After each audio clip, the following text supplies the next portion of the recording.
Hi, welcome to the Ithihasa channel. Today I want to tell you a story about Shakuni. Om Namah Shivaya, Om Nagendraya Namaha, Om Amme Narayana, Om Namo Bhagavate Vasudevaya, Om Ganeshaya Namaha, Om Anjaneyaya Namaha, Om Kartikaya Namaha, Swami Sharanamayyappo, Om Guruve Namaha. The Mahabharata is filled with a lot of great stories, wonderful stories, entertaining stories, and I would like to bring you all these stories to entertain you. There was one story about Shakuni which is not mentioned in the main Mahabharata. It has come up much later among later texts, primarily to mitigate the evil nature of Shakuni which came up later, probably to give an explanation as to why he turned out evil. And even though it's not mentioned in the Mahabharata, it's an interesting story nevertheless, and I would like to tell it to you. So, according to the Mahabharata, Bheeshma sent a proposal through a messenger to the distant kingdom of Gandhar, probably where Kandahar is in Afghanistan today.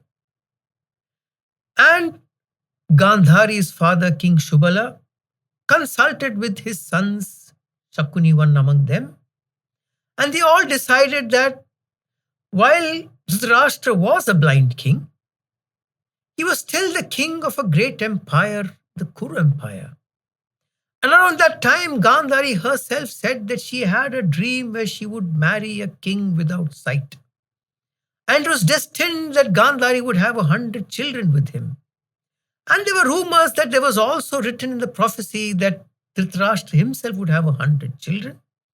And so it was collectively decided between King Shubala, his children including Shakuni and his daughter Gandhari, that it was a good match, it was a fair match.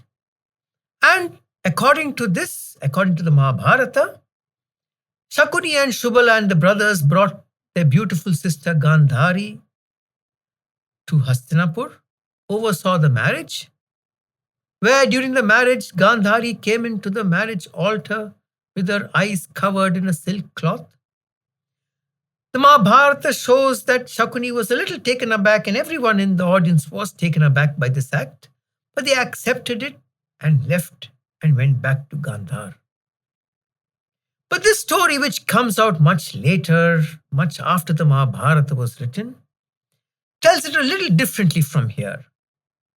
So the story then goes on to say that Shakuni, King Shubala, and the brothers, Shakuni's brothers, stayed on in Hastinapur for a short time to help Gandhari accustom herself to the new ways.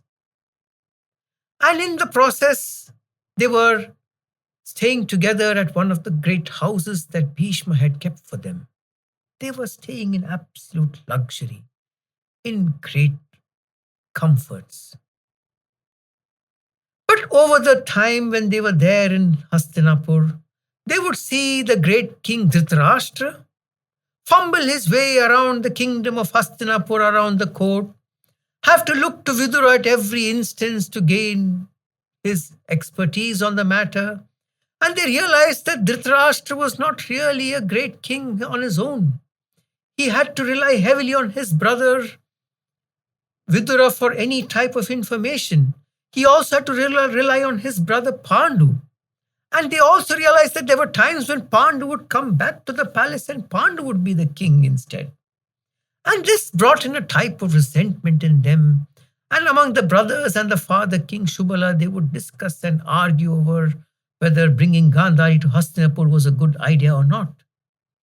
And over time, according to this story, Shakuni started talking back to his father and criticizing the father for taking the decision.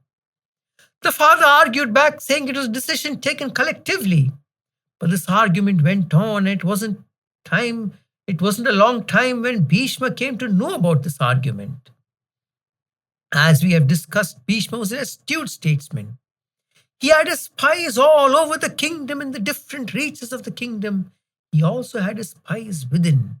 He had his spies within the Hastinapur kingdom and the palaces to check for any sign of revolt or any sign of rebellion that would take place from within. And it is through these spies that Bhishma heard the arguments that would happen between Shakuni and his brothers and their father Shubala. And it worried him. And there came a time during this discussion when the decision was taken by Shakuni and his brothers that they should go back to Gandhar and come back with a huge army, invade Hastinapur and take their sister away from Hastinapur and free her from the clutches of this blind man Dhritarashtra. And this scared Bhishma, because Gandhar was an important country on the far reaches of Bharatvarsha. The border kingdoms were important for the integrity of Bharatvarsha, for they protected Bharatvarsha from the marauding invaders outside of Bharatvarsha. And any form of rebellion on the outer kingdoms of Bharatvarsha meant that the integrity of Bharatvarsha was at stake, and Bhishma would have none of it. For him, his kingdom and his country were supreme, nothing else mattered. And so Bhishma realized that if he allowed Shakuni, his brothers, and their father Shubala to go back to Gandhar, there would be a rebellion and they would ride back into Hastinapur. While it would not be very difficult to quell such a rebellion, it would mean that a border country would remain open to invasion from marauding invaders outside. And so Bhishma decided that it was necessary to keep this family within Hastinapur. And so Bhishma increased the guards around that beautiful palace that was kept for them, ensured that they were given the best of luxuries, but they were not allowed to leave. And in time, the brothers realized that though they had the best luxuries, they were prisoners in a way. And as time passed, unknown to Dhritarashtra and Gandhari, her entire family were held prisoner in a palace within Hastinapur, just a short distance away from where they stayed. And this knowledge was kept extremely discreet.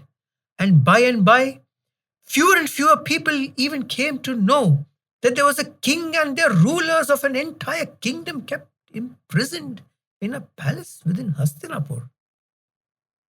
And Shakuni realized that this was the beginning of the end, and he started making plans for a direct revolt.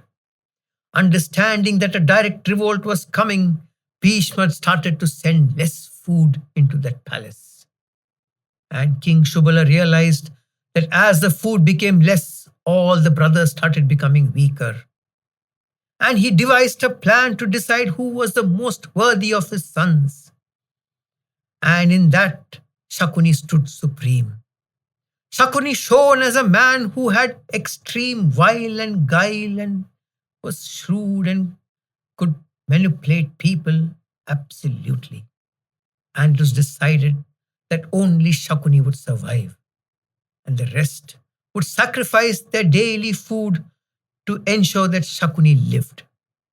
And day by day, the food started getting less and less, ensuring that none of the other brothers got enough to eat, because Shakuni was the chosen one, and he would get all the food to eat. Over time, one by one, the brothers died of hunger. And the food got less and less.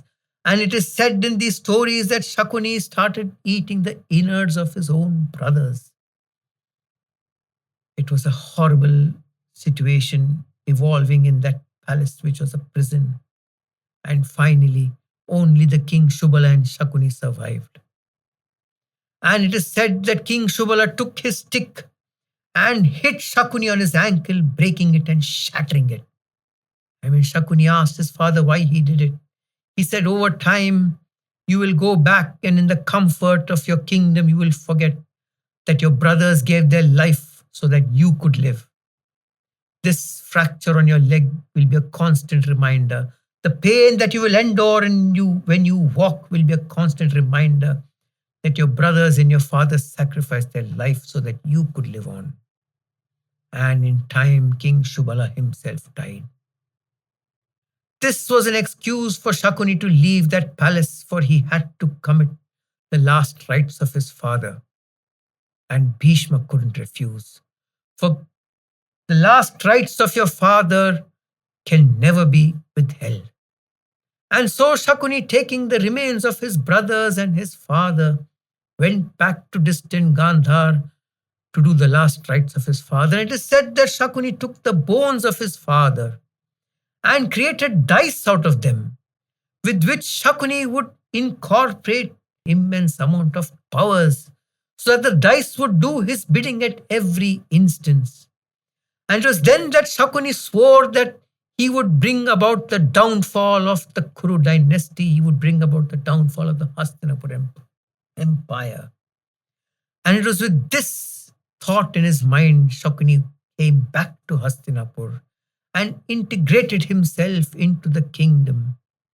It is said that Shakuni had a sharp eye for the evil, and identifying the pure evil that Duryodhana was, Shakuni became the close confidant of Duryodhana and the advisor for Duryodhana. And thence, from the time he became Duryodhana's closest confidant, he ensured the downfall of the Hastinapur kingdom.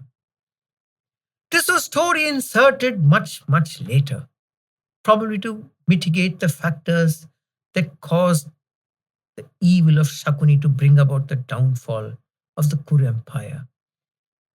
I normally don't talk about the stories not mentioned directly in the Mahabharata, but this is an interesting story and a myth that I had to bring out to you. Om Namah Shivaya, Om Nagendraya Namaha, Om Namo Bhagavate Vasudevaya, Om Amme Narayana, Om Ganeshaya Namaha, Om Anjanaya Namaha, Om Kartikaya Namaha, Swami Sharanam Ayappa, Om Guruve Namaha.